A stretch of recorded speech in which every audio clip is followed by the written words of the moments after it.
The year is 1996. Bill Clinton has just signed the Comprehensive Nuclear Test Ban Treaty at the United Nations. The Chicago Bulls, with Michael Jordan's lead, achieved their 70th win, setting a new NBA record for most wins in a season. And Tomb Raider is released on the PlayStation 1. Bill Clinton was the face of a nation. Michael Jordan was the face of basketball. And Lara Croft was the face of gaming.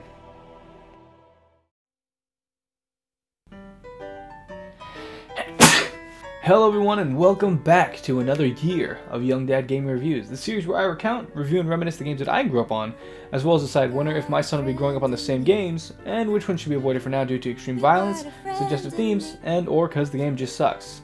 This year we're going to be doing something special, and we're going to take a look at each Tomb Raider game. We're going to be taking a look at each main entry in the Tomb Raider series, each month through the year of 2021, as this is Lara's 25th anniversary. Drake, what was the next line?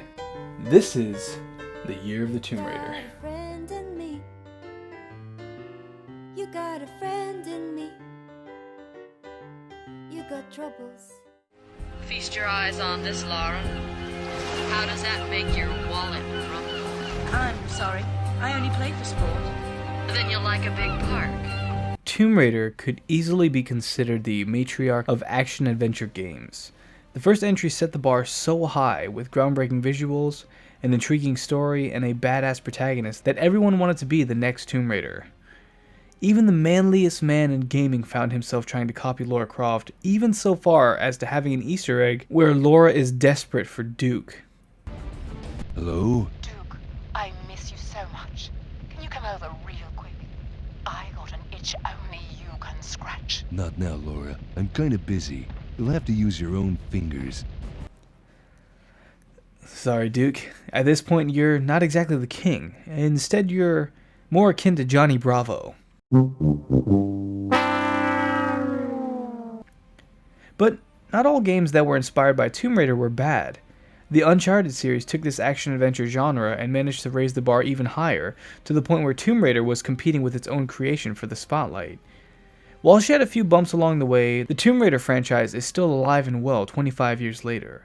So let's take a look at the first entry in the series and decide if it's an adventure worth going on again, or a relic of its time that should stay hidden.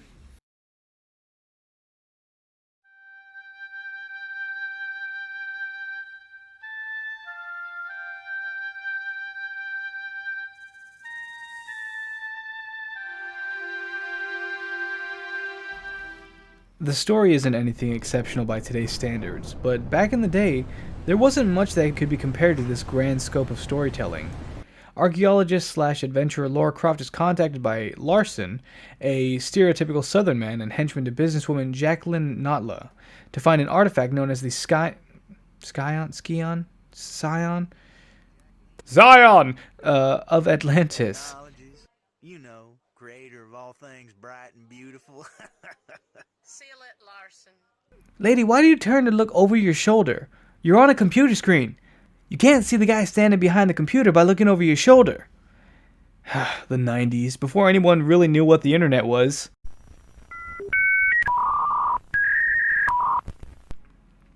The game has Lara exploring catacombs, coliseums, and pyramids in places like Peru, Greece, Egypt, and even Atlantis for the scattered pieces of the Skion.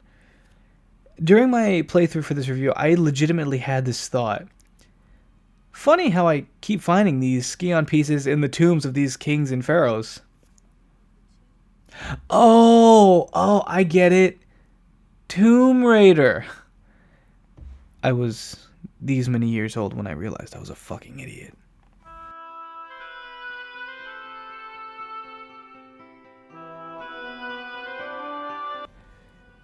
Tomb Raider is a platformer through and through, and a difficult one, where you need to make precise jumps and have rapid reactions to survive and succeed. But it isn't as simple as jumping from point A to point B.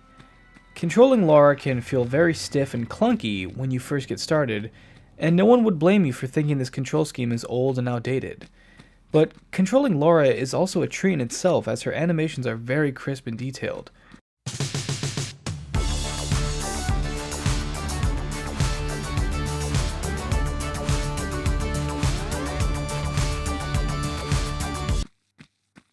For example, when you're running, if you begin turning, you can see her body shift her weight in that direction. A nice bit of realism to an old game. But when you realize that the delays in Laura's movement and jumping is deliberate, that's when the game really falls into place. The entirety of the first 5 games are built on a grid system, where a certain number of grids need to be completed before an action can be taken. Let me break it down like this. Trying to perform a running jump from the middle of this platform will cause Laura to fall off because her character hasn't performed the required amount of action in a grid for your jump to be registered. But once you understand how much grid action is required to pull off jumps and flips from platform to platform, it becomes quite satisfying and at some points rewarding as well.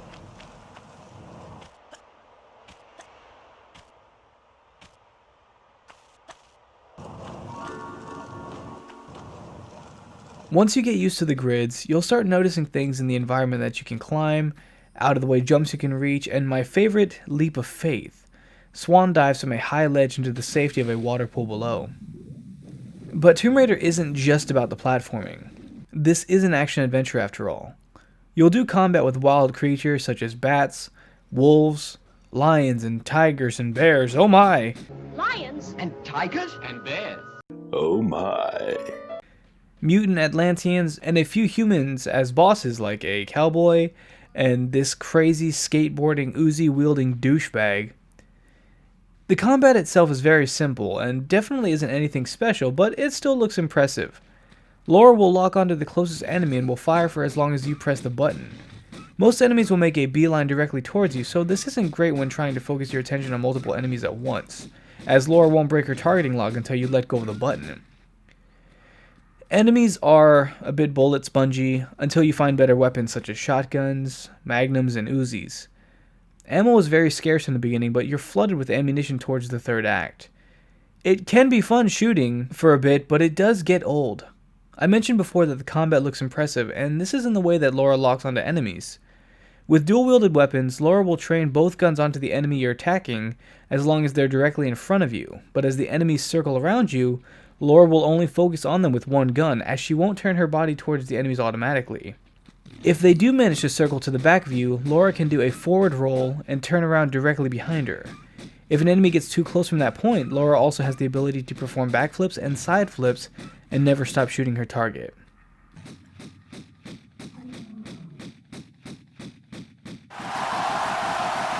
In each location, as you explore, you can find items lying around or in secret areas such as on the tops of temples, hidden behind secret doors, and even on invisible ledges. The main goal in each level is usually to get from point A to point B, eventually getting to one of the 3 pieces of the Scion.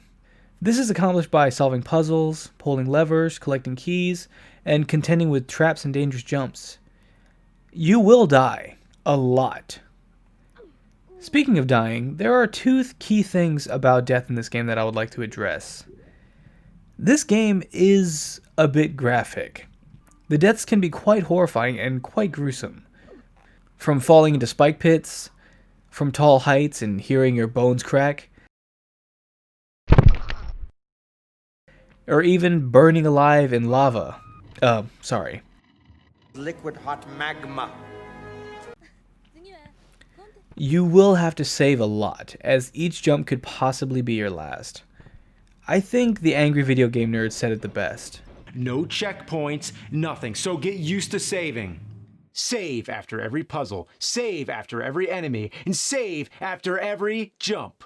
Now this brings me to the PS1 version of this game. You aren't allowed to save willy-nilly like you could on the PC version. You have to find save crystals, which are very limited in number, and use them strategically. I racked up almost 300 total saves during my playthrough, and I don't know if I could beat this game with only a minimal amount of saves each level, so to those of you that did, I salute you. Speaking of the PC version, it is quite broken and hard to play on modern day rigs. The cinematics won't load properly, the game will crash constantly, and you're stuck in the classic aspect ratio. Luckily, there's a super easy patch you can download online that will fix all of this for you, allowing you to change the resolution, fix and polish the FMVs, and even add in the unfinished business levels. The unfinished business levels were an unreleased level pack that should have remained unreleased, in my honest opinion. They're just reworkings of existing levels in the game, but filled to the brim with enemies. The Egypt levels aren't bad, but the ones in Atlantis can go suck a old floppy ski on.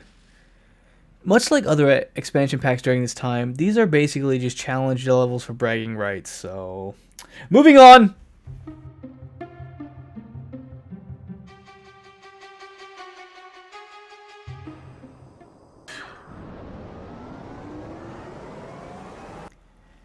As you can assume, in 1996 these graphics were jaw-dropping, and they're actually still fun to look at to this day.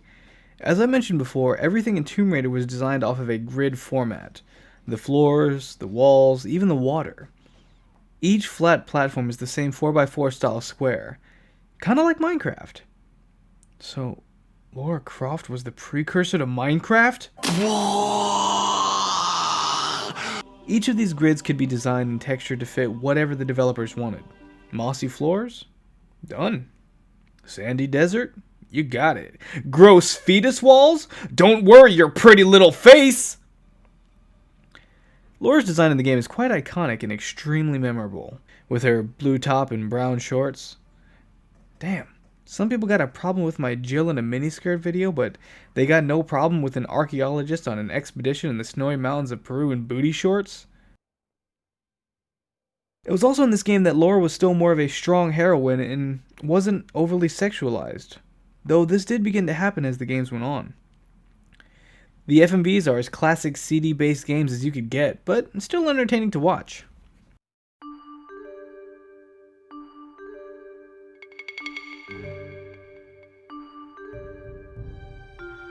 If there's one thing about Tomb Raider that will always give you that nostalgic tingle, it's the music. Instead of going for an adrenaline-pumping percussive soundtrack, it goes for a more classic orchestral style, and it fits the game so well. It brings a sense of adventure and wonder to you. The combat music is still intense, but in an epic kind of way. The voice acting and overall audio quality of the game isn't as bad as you might expect. The audio was crisp and, unlike Dino Crisis, actually understandable. This game's Lara Croft was voiced by Shelley Blond, and is the only time she would voice her. My favorite line from her in the game is when you try to use the wrong key at a door, and she sounds just like all those girls that always reject you. No. The only real cringy voice acting comes from Billy Bob Bad Guy here. I'll heal and hide you to a barn door yet. Of course.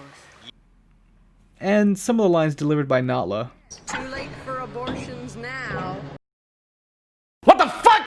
Instead of the recognizable sounds of enemies to warn you of the upcoming encounters, similar to Dino Crisis and how Doom would do it, the game keeps you alert and ready for the dangers you might be facing ahead by having you listen for the sounds of traps being set off, such as the rumbling of a boulder coming down a steep slope, the metal slide of a spike trap closing in on itself, and the whooshing of swinging pendulums.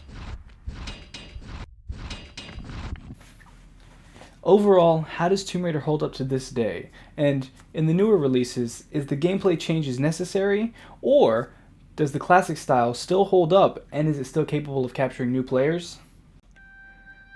I would honestly have to say yes. It's been more than a decade since I've played a classic Tomb Raider game, and I found myself getting lost in this game like it was my first time playing it. This game kept me saying, I'll just play until the end of this level. Then once I reached the next level, I'd say, alright, well, let's just see what's behind this first room. And then next thing I know, it's 4 AM and I'm still playing. Tomb Raider is honestly one of a kind. Regardless of how many copycats have spawned over the years, it's an expedition that must be expeditioned. Fuck me! Overall, I give Tomb Raider a solid 4.5 out of 5. Even now, this game was an absolute blast to play, and it really took me by surprise.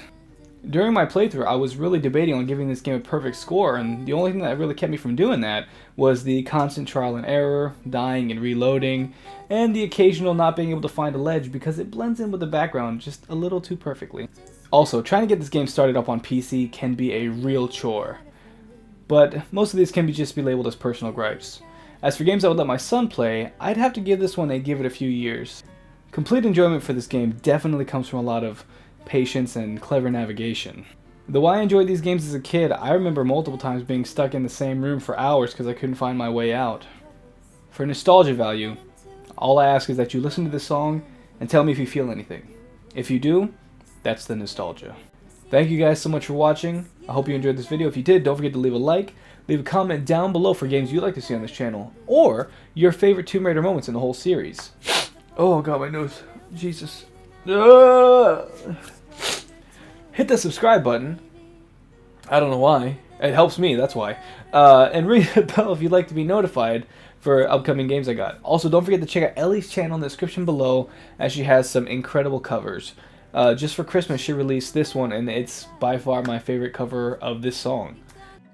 Happy Christmas, I wrapped it up and sent it with a note saying I love you, I meant it. Now I know what a fool I've been, but if you kiss me now, I know you fool me again. So, everybody, happy 2021. I hope you'll stick around with me this year for the 2021 year of the Tomb Raider. It's going to be a lot of fun, and I hope you stick around, and I hope to see you on the other side. Bye-bye! You got a friend in me. You got a friend in me.